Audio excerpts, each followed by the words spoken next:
राधे राधे दोस्तों, खुशी चैनल में आप सभी का स्वागत है। आज मैं आप सभी को वैभव लक्ष्मी व्रत कथा सुनाने जा रही हूँ। एक बड़ा शहर था। इस शहर में लाखों लोग रहते थे। पहले के ज़माने में लोग साथ साथ रहते थे और एक दूसरे के काम आते थे, पर नए ज़माने के लोगों का स्वरूप ही अलग सा है। सब अपने अपने काम में रत रहते हैं, किसी को किसी की परवाह नहीं। घर के सदस्यों को भी एक दूसरे की परवाह नहीं होती। भजन कीर्तन, भक्ति भाव, दया माया, परोपकार जैसे संस्कार कम हो गए हैं। शहर में बुराइयां बढ़ गई थी। शराब, जुआ, रेस, व्यभिचार, चोरी, डकैती वगैरह बहुत से गुनाह शहर में होते थे। इसी तरह इतनी सारी बुराइयों के बावजूद शहर में कुछ अच्छे लोग भी रहते थे। ऐसे अच्छे लोगों में शीला और उसके पति गृहस्थी मानी जाती थी। शीला धार्मिक और संतोषी थी। पति भी विवेकी और सुशील था। शीला और उसका पति ईमानदारी से जीते थे। वे किसी की बुराई ना करते थे और प्रभु भजन में अच्छी तरह समय व्यतीत कर रहे थे।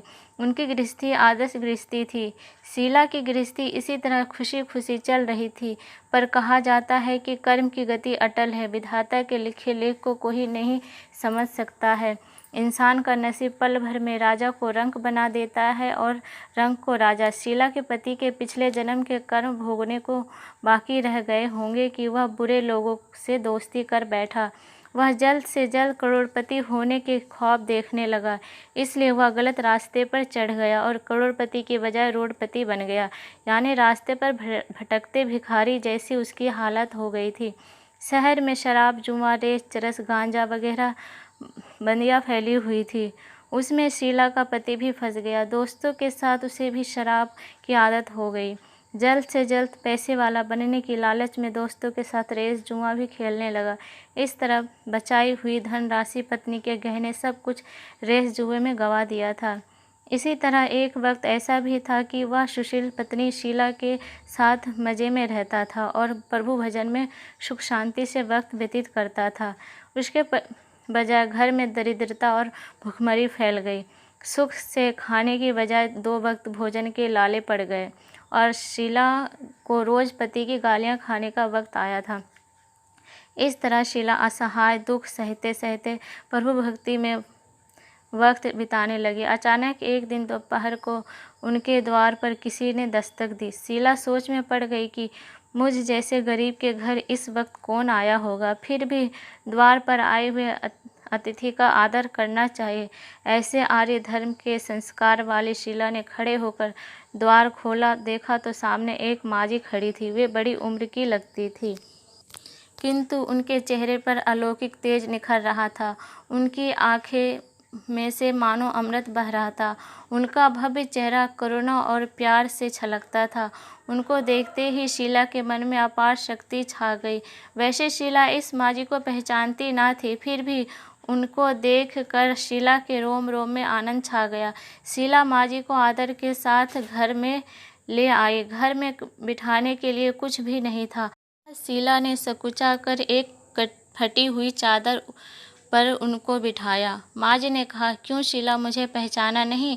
शीला ने सकुचा कर कहा, माँ, आपको देखते ही बहुत खुशी हो रही है, बहुत शांति हो रही है। ऐसा लगता है कि मैं बहुत दिनों से जिसे ढूंढ रही थी वे आप ही हैं, पर मैं आपको पहचान नहीं पाई। माँ जी ने हंसकर कहा, क्यों भूल गई? हर शुक्रवार को लक्ष्मी जी के मंदिर में भजन कीर्तन होते हैं, तब मैं भी वहाँ आती हूँ। वहाँ हर शुक्रवार को हम मिलते हैं। पति गलत रास्ते पर चला गया, तब से तू शीला बहुत दुखी हो गई है थी और दुख की मारी वह लक्ष्मी जी के मंदिर में भी नहीं जाती थी। बाहर के लोगों के साथ नज़र मिलाने में भी उसे शर्म लगती थी। उसने याददाश्त पर जोर दिया, पर यह माजी याद नहीं आ रही थी। तभी माजी ने कहा, तू लक्ष्मी जी के मंदिर में कितने मधुर भजन गाती थी, अभी तू दिखाई नहीं देती थी, इसलिए मुझे हुआ कि तू क्यों नहीं आती है, कहीं बीमार तो नहीं हो गई है। ऐसा सोचकर मैं तुझे मिलने चली आई हूँ। माँ जी ने कहा, बेटी, सुख और दुख तो धूप और छाँव जैसे होते हैं। सुख के पीछे दुख आता है तो दुख के पीछे सुख भी आता है। धैर्य रखो बेटी। और तुझे क्या परेशानी है? तेरे दुख की बात मुझे सुना, तेरा मन भी हल्का हो जाएगा और तेरे दुख का कोई उपाय भी मिल जाएगा। माँ जी की बात सुनकर शीला के मन को शांति मिली। उसने माँ जी को कहा, माँ, मेरी गृहस्थी में भरपूर सुख और खुशियाँ थी। मेरे पति भी सुशील थे। भगवान की कृपा से पैसे की बात में भी हमें संतोष था। हम शांति से गृहस्थी चलाते, ईश्वर भक्ति में अपना वक्त व्यतीत करते थे। एकाएक हमारा भाग्य हमसे रूठ गया। मेरे पति को बुरी दोस्ती हो गई। बुरी दोस्ती की वजह से वे शराब, जुआ, रेस, चरस, गांजा वगैरह खराब आदतों के शिकार हो गए और उन्होंने सब कुछ गंवा दिया और हम रास्ते के भिखारी जैसे बन गए। यह सुनकर माँ जी ने कहा, हर इंसान को अपने कर्म भुगतने ही पड़ते हैं, इसलिए तू चिंता मत कर। अब तू कर्म भुगत चुकी है, अब तुम्हारे सुख के दिन अवश्य आएंगे। तू तो माँ लक्ष्मी जी की भक्त है, वे अपने भक्तों पर हमेशा ममता रखती है। तू माँ लक्ष्मी जी का व्रत कर, इससे सब कुछ ठीक हो जाएगा। माँ लक्ष्मी जी का व्रत करने की बात सुनकर शीला के चेहरे पर चमक आ गई। उसने पूछा, माँ लक्ष्मी जी का व्रत कैसे किया जाता है, वह मुझे समझाइए, मैं यह व्रत अवश्य करूँगी। माँ बेटी, वैभव लक्ष्मी व्रत वैसे तो सीधा साधा व्रत है, किंतु कई लोग यह व्रत गलत ठीक तरीके से करते हैं, अतः उसका फल नहीं मिलता। कई लोग कहते हैं कि सोने गहने की पूजा, हल्दी कुमकुम से पूजा करो, बस व्रत हो गया, पर ऐसा नहीं है। कोई भी व्रत शास्त्र विधि पूर्वक करना चाहिए, तभी उसका फल मिलता है। यह व्रत शुक्रवार को करना चाहिए। सुबह में स्नान करके स्वच्छ कपड़े पहने और सारा दिन मन में जय माँ लक्ष्मी का रटन करते रहे। किसी की चुगली नहीं करनी चाहिए। शाम को पूर्व दिशा में मुंह रख करके इसी तरह आसन पर बैठ जाओ। सामने पाटा रखकर उसके ऊपर रुमाल रखो। रुमाल पर चावल का छोटा सा ढेर करो। उस ढेर पर पानी से भरा तांबे का कलश रखकर कलश पर एक कटोरी रखो। उस कटोरी में एक सोने का गहना रखो। सोने का ना हो तो चांदी का भी चलेगा, चांदी का ना हो तो नगद रुपया भी चलेगा। बाद में घी का दीपक जलाकर अगरबत्ती सुलगा कर रखो। माँ लक्ष्मी जी के बहुत स्वरूप हैं और माँ लक्ष्मी जी को श्री यंत्र अति प्रिय हैं, अतः वैभव लक्ष्मी पूजन विधि करते वक्त सर्वप्रथम श्री यंत्र और लक्ष्मी जी के विभिन्न स्वरूपों का सच्चे दिल से दर्शन करो। इस पुस्तक के अगले पृष्ठ पर श्री यंत्र और माँ लक्ष्मी जी के विभिन्न स्वरूपों की छवि दी गई है। उसके बाद लक्ष्मी जी स्तवन का पाठ करो। बाद में कटोरी में रखे हुए गहने या रुपये पर हल्दी कुमकुम चावल चढ़ाकर पूजा करो और लाल रंग का फूल चढ़ाओ। शाम को कोई मीठी चीज़ बनाकर उसका प्रसाद रखो। ना हो सके तो शक्कर या गुड़ भी चल सकता है। फिर आरती करके 11 बार सच्चे हृदय से जय माँ लक्ष्मी बोलो। बाद में 11 या 21 शुक्रवार का व्रत करने का दृढ़ संकल्प माँ के सामने करो। आपकी जो मनोकामना हो वह पूरी करने को माँ लक्ष्मी जी को विनती करो। फिर माँ का प्रसाद बांट दो और थोड़ा प्रसाद अपने लिए रखो। अगर आप में शक्ति हो तो सारा दिन उपवास रखो और सिर्फ प्रसाद खाकर शुक्रवार करो। ना शक्ति हो तो एक बार शाम को प्रसाद ग्रहण करते समय खाना खा लो। अगर थोड़ी शक्ति भी ना हो तो 2 बार भोजन कर सकते हो। बाद में कटोरी में रखा गहना या रुपया ले लो। कलश का पानी तुलसी की क्यारियों में डाल दो और चावल पक्षियों को डाल दो। इस व्रत के प्रभाव से सब प्रकार की विपत्ति दूर होकर आदमी माला माल हो जाता है। संतान ना हो उसे संतान प्राप्ति होती है।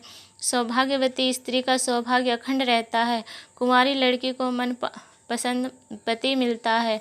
शीला वह सुनकर आनंदित हो गई। फिर पूछा, माँ आपने वैभव लक्ष्मी व्रत की जो शास्त्रीय विधि बताई है वैसे मैं अवश्य करूँगी, किंतु उसकी उद्यापन विधि किस तरह करनी चाहिए यह भी कृपा करके सुनाइए। माँ जी ने कहा, 11 या 21 जो मन्नत मानी हो उतने शुक्रवार यह वैभव लक्ष्मी व्रत पूरी श्रद्धा और भावना से करना चाहिए। व्रत के आखिरी शुक्रवार को शास्त्रीय विधि अनुसार उद्यापन विधि करनी चाहिए। वह मैं तुझे बताती हूँ। आखिरी शुक्रवार को खीर या नैवेद्य रखो। पूजन विधि हर शुक्रवार को करते हैं वैसे ही करनी चाहिए। पूजन विधि के बाद श्रीफल फोड़े और कम से कम 7 कुमारी या सौभाग्यशाली स्त्रियों को कुमकुम का तिलक करके साहित्य संगम की वैभव लक्ष्मी व्रत की एक पुस्तक उपहार में देनी चाहिए और सबको खीर का प्रसाद देना चाहिए। फिर धनलक्ष्मी स्वरूप वैभव लक्ष्मी स्वरूप माँ लक्ष्मी जी की छवि को प्रणाम करें। माँ लक्ष्मी जी का यह स्वरूप वैभव देने वाला है। प्रणाम करके मन ही मन भावुकता से माँ से प्रार्थना करते वक्त कहे कि हे माँ धनलक्ष्मी, हे माँ धनलक्ष्मी, मैंने सच्चे हृदय से आपका वैभव लक्ष्मी व्रत पूर्ण किया है, तो माँ हमारी जो मनोकामना की हो वो बोलो, मनोकामना पूर्ण करो, हमारा सबका कल्याण करो। जिसे संतान ना हो उसे संतान देना, सौभाग्यशाली स्त्री का सौभाग्य अखंड रखना, कुमारी लड़की को मन भावन पति देना।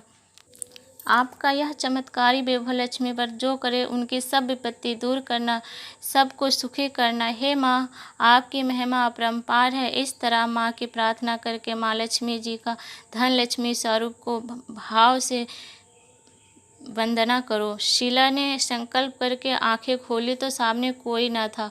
वह विस्मित हो गई कि माँ जी कहाँ चली गई। यह माँ जी दूसरा कोई नहीं था, साक्षात लक्ष्मी जी ही थी। शीला लक्ष्मी जी की भक्त थी, इसलिए अपने भक्त को रास्ता दिखाने के लिए माँ लक्ष्मी देवी माता जी का स्वरूप धारण करके शीला के पास आई थी।